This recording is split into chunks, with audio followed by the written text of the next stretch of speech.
wewe ni mfupi, wewe ni mnene, wewe sijui una maarifa sijui aina gani, wewe unajua kuongea.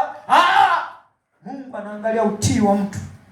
Bwana asifiwe. Amen. Utii wako ndio kubarikiwa kwako, ndio baraka zako. Ninawaambia tukiamua kanisa kuwa watii, yatakuwepo mambo makubwa yanakwenda kutendeka kwenye maisha ya kila mmoja mpaka tutashangaa.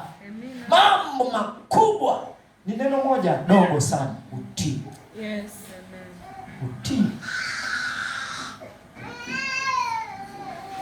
Wewe fungu la 10, tunaambiwa wewe kwenye 100,000 wewe utoa asilimia ngapi? 10 tu. 10 inamshinda. Alafu huyu Mungu ambariki huyu ambariki huyu Mungu ambaye Mungu mwenyewe anamuita nani? Mwizi. Kwenye Malaki si atakuwa mwizi mkubwa. Unaona? Mungu akupe mamilioni ya pesa, wewe sitakuwa mwizi mkubwa. Mungu anakuacha hapo kwenye njegele tu. Unaiba njegele tu. Unaona? Anakuacha hapo. Anasema huyu mwache tu abaki hapo. Unaona? Huyu ukimpa mamilioni, huyu atakuwa mwizi, tena mwizi wenyewe wa uhakika. Atakuwa mwizi mkubwa, anaweza akaenda mpaka mbinguni kwenye gala la Mungu kwenda kuiba. Kwa hiyo abaki tu hivyo hivyo. Unaona? Mungu anasema ukiwa mwaminifu kwenye mambo madogo. Unaona? Anakuambia kitu kidogo, asilimia 10. Unaona? Mungu anakuweka kwenye mambo makubwa. Unaona? Tumejikosesha, hebu tufunguke watu wa Mungu. Tumuone Mungu alivyo. Mungu wetu sio mkatili kama tunavyomfikiria. Mungu wetu anatuwazia mema. Mungu anawaza tuinuliwe. Mungu anawaza tubarikiwe. Mungu atakapoona tumebarikiwa, ndipo yeye anatukuzwa. Ndipo yeye anainuliwa. Unaona? Wewe ukila vizuri, kiishi vizuri, kivaa vizuri, maisha yakawa mazuri, anayetukuzwa pale ni nani? Ni Mungu. Unaona? Alafu nakuambia nyimbo za sifa kwenye nyumba hiyo zitapungua. Unaona? Mwanamke anaenda jikoni ya kupika na kuambia kuna wimbo anaimba. Maana kuna chakula kizuri anaenda kupika. Unaona? Kwa jikoni sio kuna vitu gani sio vinapikwa nje. Hata kuimba kwenye hakuna. Unaona? Maisha ni magumu mfukoni, yani mwezi mzima hakuna kinachoeleweka. Yaani hakuna wimbo wa sifa. Unaona? Wanaume wanapenda kuimba nyimbo za sifa za uluzi. Unajua huyo mwanaume ana hela huyo. Nini hamjafuatilia? Wewe fuatilia tu kama mume wako ukimwona yani ndo anaanza kupiga meno. Unjue mambo yamemkalia vizuri. Bwana, wewe mambo yakikaa vizuri vibaya hata mluzi hakuna. Kwa hiyo Mungu atusaidie tuwe watii. Bwana asifiwe.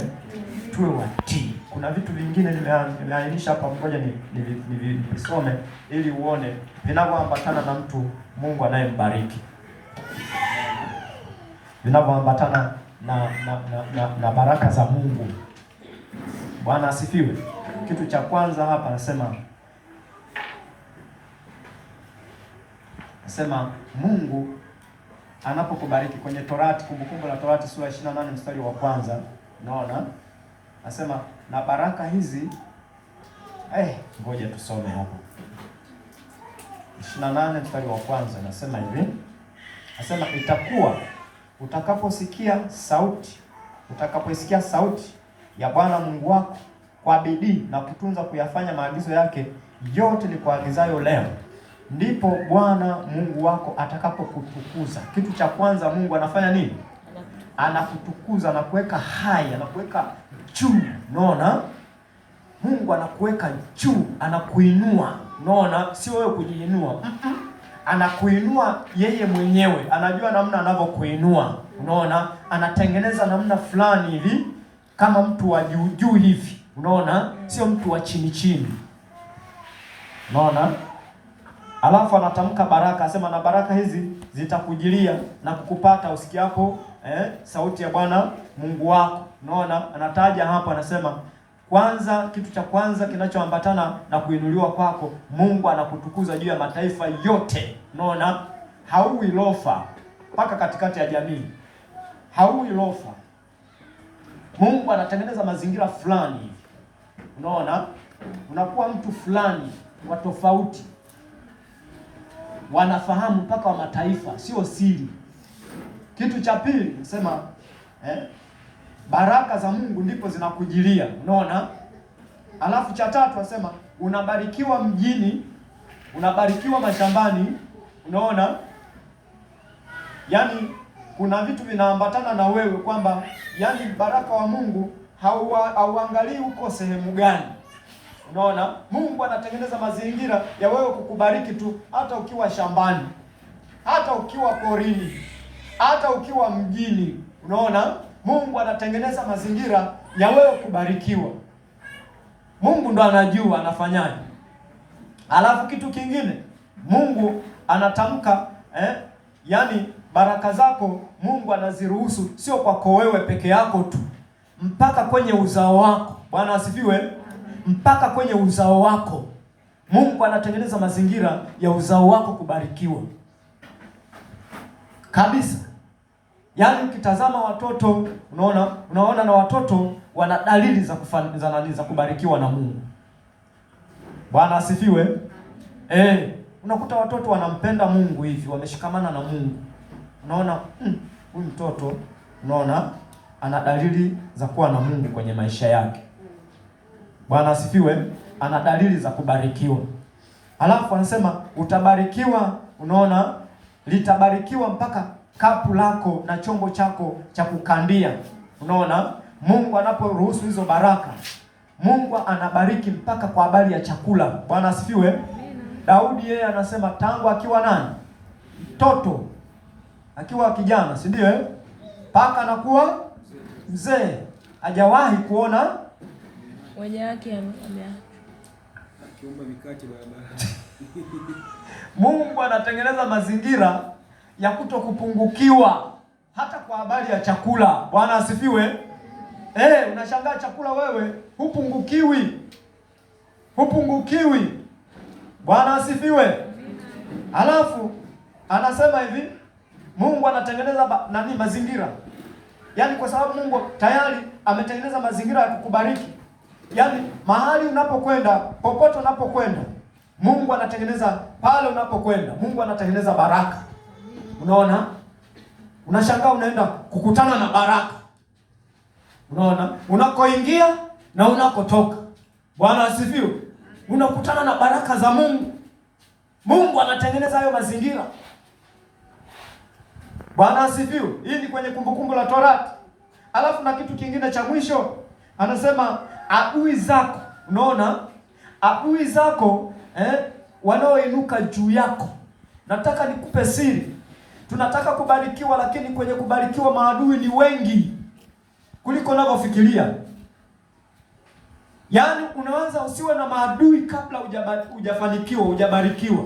Lakini ukikutana na baraka za Mungu, maadui ni kama utitiri. Unaona? Ni wengi. Wengine wanaweza kainuka, ndugu zako, wengine wa kanisani unaowajua wewe. Unaona? Kabisa. Wanatamani wakushushe. Unaona? Wanatamani waharibu mafanikio yako na baraka zile ulizo nazo. Hawatamani. Kwa hiyo maadui wainukao juu yako, Mungu anawashughulikia. Bwana asifiwe. Wale maadui, Mungu akiachilia baraka kwako, maadui wote watakaoinuka juu ya baraka zako, juu ya baraka wako, Mungu atawashughulikia. Anasema adui zako wainukao watapigwa. Wanaoinuka juu yao, Mungu anawapiga. Mungu anawashughulikia. Kwa hiyo wanabaki salama na ule mbaraka wa Mungu. Bwana asifiwe. Na ndio maana hatuogopi kubarikiwa. Mungu akiamua kukubariki usiogope. Unajua kuna shida. Kuna watu hawataki kubarikiwa. Unaona? Kuna watu hawataki kubarikiwa. Wako wanaume, wako wanawake. Hata umeona na pesa Ndugu yangu anaokota tu suruali, anayoiokota anavaa. Yaani watu wasimjue kama ana pesa. Unaona? Anaokota tu kiatu, yaani anaokota tu kiatu kimepigwa na maranii, buibui, anakiokota tu anapachika. Ili ninyi mumuone kwamba hana pesa. Lakini baraka ya Mungu akikubariki, kila mtu atajua kwamba wewe umebarikiwa. Haleluya! Na mimi natamani hivyo. Mungu akubariki, tukuone umebarikiwa na Mungu. Amina. Unaona? Tukuone umebarikiwa na Mungu. Una kicheko, una furaha, una amani. Tukikuona uko vizuri. Bwana asifiwe. Amen. Niwaambie, watu sio kwamba pesa hawana. Watu wengi pesa wanazo. Na nikwambia wiki iliyopita tuliingia kwa tajiri mmoja ana bii mpaka 2. Kitangalia kijana tu mdogo ana bii karibu hizi 2 na zaidi. Unaona? Lakini muone anachovaa. Mimi tangu nimefika kwenye mji wa Kitangali sijawahi kumuona amevaa suruali refu kama hii ya kwangu, amenyoosha vizuri, imevaa, yaani amevaa. Sijawahi kumuona. Anavaa pensi sisi zinauzwa 2500 zile. Ndio namkuta amevaa inaishia huko. Unaona? Na t-shirt ya shilingi 5000 sijui ile. Alafu na sandals za shilingi 7000 sijui. Ndio namuonaga anavaa hizo. Zaidi ya hapo unamwona amevaa kanzu.